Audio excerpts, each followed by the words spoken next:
Chapter 18.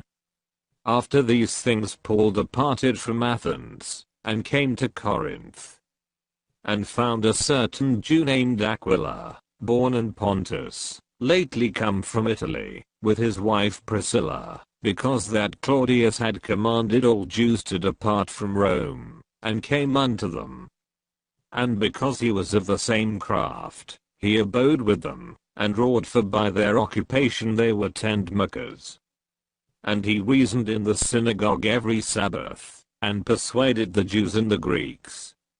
And when Silas and Timotheus were come from Macedonia, Paul was pressed in the Spirit, and testified to the Jews, that Jesus was Christ.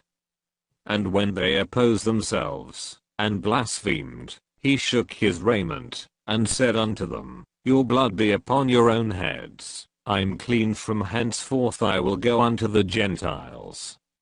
And he departed thence, and entered into a certain man's house, named Justus, one that worshipped God, whose house joined hard to the synagogue. And Crispus, the chief ruler of the synagogue, believed on the Lord with all his house, and many of the Corinthians hearing believed, and were baptized. Then spake the Lord to Paul in the night by a vision, Be not afraid, but speak, and hold not thy peace.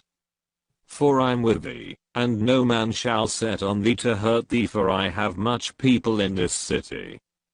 And he continued there 1 year and 6 months, teaching the word of God among them.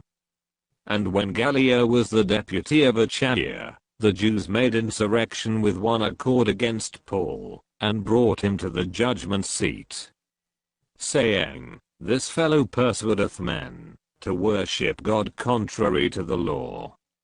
And when Paul was now about to open his mouth, Gallio said unto the Jews, If it were a matter of wrong or wicked lewdness, O ye Jews, reason would that I should bear with you.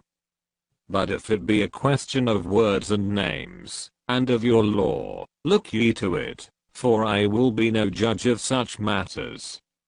And he drave them from the judgment seat. Then all the Greeks took Sosthenes, the chief ruler of the synagogue, and beat him before the judgment seat.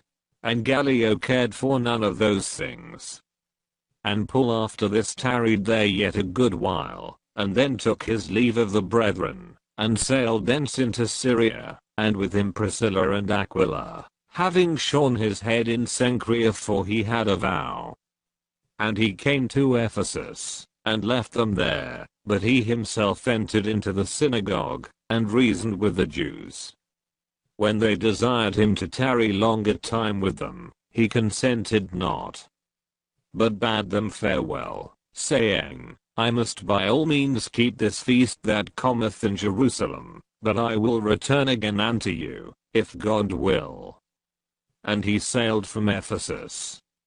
And when he had landed at Caesarea, and gone up, and saluted the church, he went down to Antioch. And after he had spent some time there, he departed, and went over all the country of Galatia and Phrygia in order, strengthening all the disciples. And a certain Jew named Apollos, born at Alexandria, an eloquent man, and mighty in the scriptures, came to Ephesus. This man was instructed in the way of the Lord, and being fervent in the Spirit, he spake and taught diligently the things of the Lord, knowing only the baptism of John.